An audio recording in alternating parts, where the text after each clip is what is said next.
Welcome, good evening all dear friends. इस video में हम एनसीएफ 2005 के बारे में डिस्कस करेंगे। अगर आप सीटेट का एग्ज़ाम दे रहे हैं तो इसे देखें और इसका लाभ उठाएं। CTET preparation NCF 2005। So let's start the video. यहाँ देख रहे हैं मित्रों कि एनसीएफ 2005 का प्रमुख सूत्र क्या है।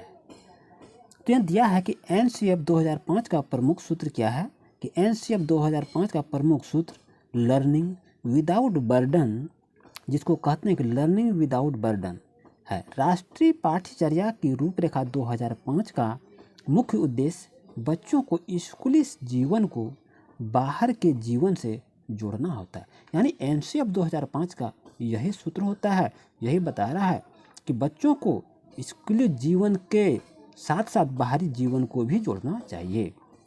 उसके बाद कहता है यह सिद्धांत किताबी ज्ञान की उस विरासत के विपरीत है जिसके प्रभाव अंश हमारी व्यवस्था आज तक स्कूल और घर के बीच अंतराल बनाए हुए हैं।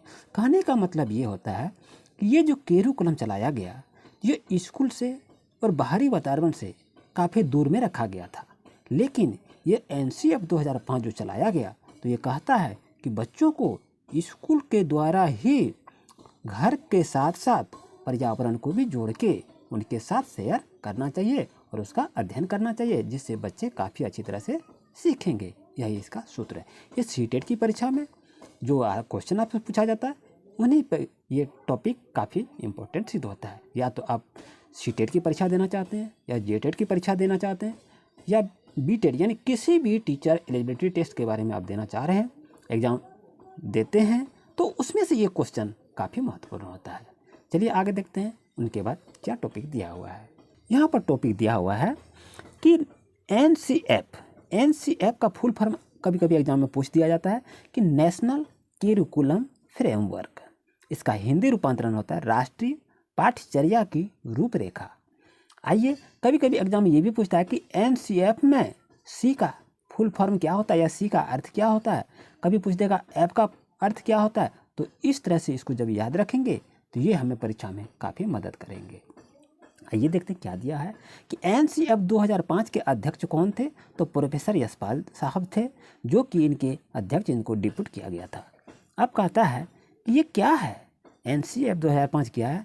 कहता है शिक्षा के क्षेत्र में प्रमुख दस्तावेज राष्ट्रीय पाठ्यचर्या का प्रमुख उद्देश्य क्या दिया गया, शिक्षा बिना बोझ के। यानी बच्चों को शिक्षा ऐसा देना चाहिए जिसको बोझ वो समझ ले कि हमें बोझ दिया गया है। यानी बोझ से बच्चों को दूर करना ही एनसीएफ 2005 का मुख्य उद्देश्य है। आइए देखते हैं यहाँ पर क्या दिया है। कहता है कि भारत में अब तक 3 राष्ट्रीय पाठ्यचर्या दस्तावेज बन चुके हैं जो इस प्रकार हैं। अभी तक में हमने देखे कि राष्ट्रीय पाठ्यचर्या 1975 में स्टार्ट किया गया, फर्स्ट हुआ था। उसका सेकेंड में दिया है राष्ट्रीय पाठ्यचर्या 1988, उसका थर्ड में दिया है राष्ट्रीय पाठ्यचर्या 2000। तो इस तरह से शिक्षा व्यवस्था को अच्छी तरह सुचारू रूप से चलाने के लिए विभिन्न प्रकार के करिकुलम का रूपांतरण किया गया। इसी तरह से शिक्षक भर्ती परीक्षा में जो भी क्वेश्चन टॉपिक पूछा जाता है तो इन्हीं चैप्टर से क्वेश्चन पूछा जाता है, जो कि काफ़ी इंपॉर्टेंट होता है। जो अभी सीटेट की परीक्षा हो रही है तो इसी से यहाँ से क्वेश्चन पूछा गया है। यहाँ पर देख रहे हैं क्या दिया है कि एनसीएफ 2005 में दिखाए गए पहलू, यानी कौन कौन से पहलू दिए हैं, इससे भी क्वेश्चन आपको पूछा गया है सीटेट में। अभी जो परीक्षा लिख रहे हैं आप ना, इसमें से भी क्वेश्चन दिया हुआ है। क्या कहता है, ज्ञान को विद्यालय के बाहर जीवन के साथ जोड़ना। दूसरा पॉइंट है सुनिश्चित करना कि अधिगम रटने की विधियों से परे हों। यानी विद्या को जो सीखते हैं उसको रटना नहीं है, सीखना ही अधिगम कहलाता है। कहता है कि पाठ्यचर्या को समृद्ध बनाना ताकि यह पाठ्य पुस्तकों पर केंद्रित न रहकर बच्चों का सर्वांगीण विकास कर सके। इस तरह से इसका पॉइंट दिया जाता है। उसके बाद क्या कहता है आप देख सकते हैं, यहाँ पर दिया हुआ है कि परीक्षाओं को अधिक लचीला और कक्षाकक्ष के जीवन के साथ समेकित करना। यानी बच्चों को परीक्षा के साथ साथ क्या करना, उसको सुविधा भी देना चाहिए, उसको डरने का भय नहीं हो, उस पर बोझ नहीं देना चाहिए, उसे होमवर्क अधिक नहीं देना चाहिए, उसको हंसते खेलते पढ़ते रहना चाहिए। यही उनका मुख्य उद्देश्य है। उसके बाद दिया है देश की लोकतांत्रिक नीति के अंदर सरोकारों का ध्यान रखते हुए निर्णायक पहचान को पोषण देना, यानी उनको विभिन्न प्रकार के चीज़ों को देखते हुए, भूत भविष्य वर्तमान को देखते हुए उसको जोड़ते हुए आगे करने के लिए इनका एक एनसीएफ करिकुलम 2005 निर्धारित किया गया था। आइए देखते हैं नेक्स्ट में क्या दिया है। ये क्वेश्चन अधिकतर परीक्षा में पूछा जाता है कि पाठ्यक्रम का ढांचा क्या है। इसको समझ नहीं पाते हैं उसका ढांचा क्या है। तो देखें क्या लिखा है कि पाठ्यक्रम को छात्र केंद्रित बनाना और शिक्षा का क्रियान्वयन छात्रों की रुचि एवं उनके स्तर के अनुरूप करना ही उसका लक्ष्य एवं उद्देश्य। कहने का मतलब ये होता है कि पाठ्यक्रम का रूपांतरण इस तरह हो कि छात्र केंद्रित हो, उसमें शिक्षक केंद्रित नहीं, छात्र केंद्रित हो, और शिक्षा का क्रियान्वयन छात्रों की रुचि के अनुसार हो और उनके लेवल को देखते हुए उसकी पढ़ाई करनी चाहिए। उसके बाद कहता है कि सर्वांगीण विकास, पाठ्यक्रम संरचना 2005 छात्रों के सर्वांगीण विकास में क्या क्या योगदान दिया गया है।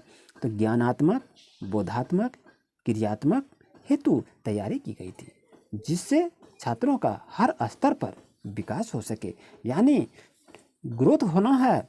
बच्चों को किस तरह डेवलप किया जाएगा, उसका ज्ञानात्मक विकास, बोधात्मक विकास, क्रियात्मक विकास, इसी पर ही पाठ्यक्रम ढांचा तैयार किया गया। यही एनसीएफ का ढांचा तैयार किया है, जो कि किस तरह से सिलेबस को अध्ययन किया जाता है। यहाँ पर जो कुछ पॉइंट दिया गया है, इन्हीं से परीक्षा में क्वेश्चन पूछा जाता है सीटेट में। कहता है ज्ञान को बाहरी जीवन से जोड़ा जाए, ये किस करिकुलम का ढांचा का तैयार किया गया था, ये कब लागू किया गया था। तो ये एनसीएफ 2005 में लागू हुआ था। तो यही क्वेश्चन इस तरह पूछा जाता है। कहता है कि रखने की प्रणाली खत्म हो जाए, यानी रखने की प्रणाली खत्म की जाए, तो उसको किस एनसीएफ के तहत इसे जोड़ा गया था। तो आंसर क्या होगा, एनसीएफ 2005 के तहत। नेक्स्ट टॉपिक आता है कि पाठ्य पुस्तक पर केंद्रित ना हो शिक्षा, यानी पाठ्य पुस्तक पर केंद्रित ना हो शिक्षा का मतलब ये होता है कि विद्यार्थी केंद्रित होना चाहिए, विद्यार्थी का ध्यान आकृष्ट होना चाहिए। उसके बाद कहता है कक्षा कक्ष को गतिविधियों से जोड़ा जाए और उन्हें लचीला बनाया जाए, यानी कक्षा कक्ष में क्या किए, उसका एक्टिविटी किया जाए, उसे खेल किया जाए, खेल के माध्यम से उसे जोड़ा जाए और खेल के माध्यम से उसको पढ़ाया जाए, उसे ग्रेडिंग नहीं दिया जाए। इस तरह से इसका कहने का मुख्य आशय है। और 5 में दिया है कि राष्ट्रीय महत्व बिंदु को पाठ्यक्रम में शामिल किया जाए, यानी इसका लेवल को देखते हुए हर एक पॉइंट को उस सिलेबस में जोड़ दिया जाए। यही इसका कहा गया है। अब क्या कहता है इसमें देखेंगे। कहता है, आप यहाँ देख रहे हैं, कहता है कि एनसीएफ 2005 की उत्पत्ति रविंद्रनाथ टैगोर के निबंध सभ्यता व प्रगति से हुआ है। यानी आपसे ऐसा क्वेश्चन पूछ देता है कि एनसीएफ 2005 की उत्पत्ति के कर्णधार कौन थे, तो लिखेंगे रविंद्रनाथ टैगोर थे। अगर कहता है एनसीएफ 2005 की उत्पत्ति किससे हुई है, तो आपका ऑप्शन रहेगा निबंध से हुआ है, या कविता से हुआ है, या कहानी से हुआ है। तो अब लिखेंगे कि निबंध से हुआ है, यानी इसके निबंध कौन सा था, सभ्यता व प्रगति से एनसीएफ 2005 करिकुलम का फ्रेमवर्क किया गया है, ढांचा तैयार किया गया है। अब आते हैं, देखते हैं क्या दिया है कि एनसीएफ 2005 के महत्वपूर्ण बिंदु क्या हैं। तो यहाँ क्या देखते हैं, यहाँ पर क्या दिया है कि विद्यार्थियों को रटने से मुक्त कराया जाए, जिससे उनका चहुमुखी विकास हो सके। यानी एनसीएफ 2005 ये कहता है कि विद्यार्थियों को रटना नहीं चाहिए, उसको रटवाना नहीं चाहिए। अधिकतर घर के गार्जियन पेरेंट्स ऐसे बोलते हैं कि बच्चों को रटवाइए, याद करवाइए, तो बच्चों को याद नहीं करवाना है, उसको रटवाना नहीं है। वो अपने आप जब एक्टिविटी से वो सोचेंगे समझेंगे तो तभी तो उसका चौमुखी विकास होगा। यही एनसीएफ 2005 का मुख्य उद्देश्य होता है कि विद्यार्थियों को रटने से मुक्त कराया जाए, यानी विद्यार्थियों को कोई भी क्वेश्चन रटवाइए नहीं, उससे उसको बाहर निकालिए और अपने वातावरण से वो जुड़ के वो पढ़ाई करेंगे तो उसे वो याद हो जाएगा। 2 नंबर में है शिक्षा बाल केंद्रित हो। शिक्षा बाल केंद्रित हो का मतलब ये होता है कि शिक्षा बालक अगर उसको एक्टिवेट करता है, उसे क्रिएटिव करता है, उसको ऑब्जर्व करता है, तो वो शिक्षा बाल केंद्रित कहा जाता है। और शिक्षक केंद्रित शिक्षा बालक के लिए लाभप्रद नहीं होता है, इसलिए शिक्षा बाल केंद्रित होना चाहिए। अब कहता है कि भारत सरकार के एमएचआरडी की पहल पर प्रोफेसर यशपाल की अध्यक्षता में यह समिति बनाई गई और क्या कहा गया उसमें देखते हैं। ये जो फ्रेमवर्क आपका तैयार किया गया है ये MHRD के तहत में से, और इनके अध्यक्ष कौन थे? यशपाल साहब थे, क्योंकि यही NCF 2005 करिकुलम फ्रेमवर्क को ये ढांचा तैयार किया गया था। उसके बाद यह है कि पाठ्यक्रम ज़्यादा से ज़्यादा व्यवहारिक होना चाहिए। व्यवहारिक यानी समाज से जुड़ा हुआ, पर्यावरण से जुड़ा हुआ ही पाठ्यक्रम होना चाहिए, पुस्तक होना चाहिए, वही ये कह रहा है। अब देखते हैं उसके बाद क्या दिया है कि NCF 2005 14 एवं 15 जुलाई 2004 की बैठक का परिणाम है। ये NCF 2005 जो फ्रेमवर्क किया गया, इसका ढांचा तैयार किया है, तो 14 एवं 15 जुलाई 2004 की बैठक का परिणाम है, जो कि इसमें से ये योगदान लिया गया कि इस तरह से शिक्षा जगत को बनाया जाए, शिक्षा समिति को बनाया जाए। आइए उसके बाद देखते हैं क्या दिया है। कहता बाहरी ज्ञान से जोड़ा जाए, यानी बच्चों को किताबी ज्ञान से हटकर बाहरी ज्ञान से जोड़ा जाए, जिससे बच्चे देखकर अधिक से अधिक उससे दिमाग में इम्प्रूव होगा, उसका दिमाग क्रिएटिव होगा और उसका पावरफुल दिमाग सेटअप होगा। तो वही कहता है कि बच्चों को बाहरी ज्ञान से जोड़ना चाहिए। और देखें कि अधिकतर तीर्थ यात्रा भी किया जाता है, टूरिस्ट भी किया जाता है, बच्चों वो देखकर उससे समझते हैं और अधिक जल्दी से वो अपने आप को सीखते हैं, समझते हैं और ऑब्जर्व करते हैं। इसलिए बच्चों को बाहरी ज्ञान से जोड़ा जाना बहुत ज़रूरी है। आइए उसके बाद देखते हैं क्या दिया है कि राष्ट्रीय पाठ्यचर्या की रूपरेखा 2005 के अनुसार क्या कहता है। भाषा बच्चों की मातृभाषा होगी। वो कहते हैं कि राष्ट्रीय पाठ्यचर्या की रूपरेखा 2005 के अनुसार भाषा बच्चे की मातृभाषा होगी, यानी वो जिस भाषा को बच्चे सीख रहे हैं वही उसका मदर लैंग्वेज हो जाता है। तो इससे ये साफ जाहिर होता है कि NCF 2005 नेशनल करिकुलम फ्रेमवर्क जो ढांचा तैयार किया गया है वो बच्चों को काफ़ी ही सरल ढंग से उसको पढ़ने के लिए प्रेरित किया गया। आइए उसके बाद देखते हैं क्या दिया है कि NCF 2005 के निदेशक कौन थे। प्रोफेसर कृष्ण कुमार थे, जो कि उन्हीं की अध्यक्षता में ये काम किया गया था। उसके बाद यहाँ देख रहे हैं कि शिक्षण सूत्र ज्ञात से अज्ञात एवं मूर्त से अमूर्त की ओर होगा। यानी हम इस चीज़ को समझते हैं शिक्षण का सूत्र क्या होना चाहिए। बच्चों को अज्ञान नहीं है तो वो ज्ञात की ओर जाएगा, और यदि अमूर्त की ओर आएगा तो मूर्त से अमूर्त की ओर आएगा। तो यदि हम छोटे क्लास में बच्चे को जब पढ़ाते हैं तो पहले उसको मूर्त की जानकारी देते हैं, तब अमूर्त की जानकारी देते हैं। पहले किसी चीज़ को दिखाते हैं कि ये क्या है, ये पेंसिल है, इसका आकार कैसा है, पहले उसको दिखाते हैं, उसके बाद उसका अवलोकन करते हैं। और उच्च क्लास में क्या करते हैं, अमूर्त से मूर्त की ओर अध्ययन करते हैं। इस तरह से शिक्षण सूत्र ज्ञात करने का ये मेथड है। ज्ञात से अज्ञात की ओर आइए और मूर्त से अमूर्त की ओर होगा। ये शिक्षण व्यवस्था में ये नियम पारित किया गया है।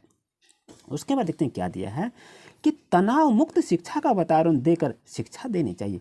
यानी बच्चे को धमकाना नहीं चाहिए, बच्चों को मारना नहीं चाहिए, बच्चों को पीटना नहीं चाहिए, बच्चों को दंडित नहीं करना चाहिए।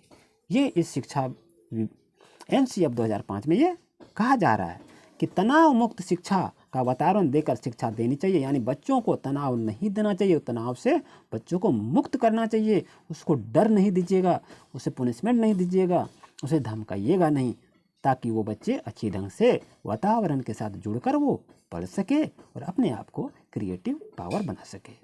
आइए देखते हैं क्या दिया है। 11 नंबर में दिया है कि अभिभावक को यह संदेश दिया जाए कि छोटी उम्र में निपुणता की आकांक्षा रखना गलत है। ये NCF 2005 का हम नहीं कर रहे हैं, आप नहीं कर रहे हैं, लेकिन ये करिकुलम NCF 2005 जो ढांचा तैयार किया गया उसमें ये कहा गया है कि बच्चे कहते हैं कि हमारे छोटे बच्चों को जल्दी से अच्छी तरह से पढ़ाई उसको करवाएं। लेकिन साहब आप जान रहे हैं कि बच्चे का क्रिएटिव पावर भी उतना नहीं है कि जितना आप कह रहे हैं कि वो ले, तो उतना आपके कहने से बच्चा तो नहीं लेगा। जब बच्चे खुद अपने आप को सोचेंगे, समझेंगे, तभी तो उसका मेमोरी पावर बढ़ेगा। इसलिए जब बच्चे आपका छोटे हैं तो उसे धीरे धीरे आगे बढ़ने देना चाहिए और उसे टॉर्चर नहीं करना चाहिए, और उसे ये नहीं करना चाहिए उसको अधिक टास्क दीजिए, अधिक समझाइए, अधिक पढ़ाइए। इस तरह से उसको बोझ नहीं देना चाहिए। बच्चे खुद एक वैज्ञानिक हैं जो कि अपने आप को प्रत्येक जितनी क्षण हम सोचते हैं, बच्चे भी उसी गति से वो सोचकर अपने क्रियाकलाप को आगे बढ़ाते हैं। यानी बच्चे बच्चे हैं, हम बड़े बड़े हैं, शिक्षक शिक्षक होते हैं, लेकिन शिक्षक जितनी बात को सोचता है बच्चे भी उतनी ही बात को अपने आधार से वो सोच के अपना काम को आगे करता है। इसलिए कहता है कि अभिभावक को यह संदेश दिया जाए कि छोटी उम्र में निपुणता की आकांक्षा रखना गलत है। आइए देखते हैं उसके बाद दिया है कि बालक को क्रिएटिव बनने का पूरा मौका दें। यानी बालक क्या से नहीं क्या कर सकता है। वो एक नए वैज्ञानिक है, उनका दिमाग स्लेट के समान नहीं है, उनके अंदर काफ़ी चीज़ छिपा हुआ है, लेकिन उसको खोलने का टेक्निक और तरीका चाहिए। ये आज सर आप लोगों के साथ हम शेयर किए कि NCF 2005 में किस तरह से गतिविधि को आगे किया गया है, शिक्षा जगत में किस तरह सुधार किया गया है, बच्चों को किस तरह शिक्षा देनी चाहिए, इसी के बारे में आज हम अध्ययन किए और आपको हम शेयर किए। अगर आपको NCF 2000 की भी जानकारी चाहिए और नेक्स्ट में जो भी फ्रेमवर्क लागू किया गया उसकी भी जानकारी चाहिए तो आप कमेंट करेंगे तो हम इसका जवाब अवश्य देंगे। वीडियो को अंत तक देखिएगा। वीडियो आपको अच्छा लगे तो लाइक अवश्य करेंगे और अगर हमारे चैनल पर नए हैं तो सब्सक्राइब अवश्य करेंगे और बेल आइकन को दबाना ना भूलें, क्योंकि मैं प्रत्येक दिन नए नए टॉपिक लेकर कमेंट के आधार से ही वीडियो को अपलोड करता हूं, ताकि आप पढ़ें, सफल होवें और अच्छी तरह से सुयोग्य नागरिक बने। यही मेरी कामना है। मेरे उद्देश्य ये नहीं है कि पढ़ाई पढ़ाई होता है, नहीं, पढ़ाई वातावरण के साथ जुड़कर, अपने परिवार के साथ जुड़कर, विद्यालय के परिवार के साथ जुड़कर पढ़ाई करें तो वो बच्चे काफ़ी ही पावरफुल होते हैं। आपसे मेरा अनुरोध है कि पढ़ें, पढ़ावें, आगे बढ़ें और सफल होवें, यही मेरी कामना है। Thank you for watching my video.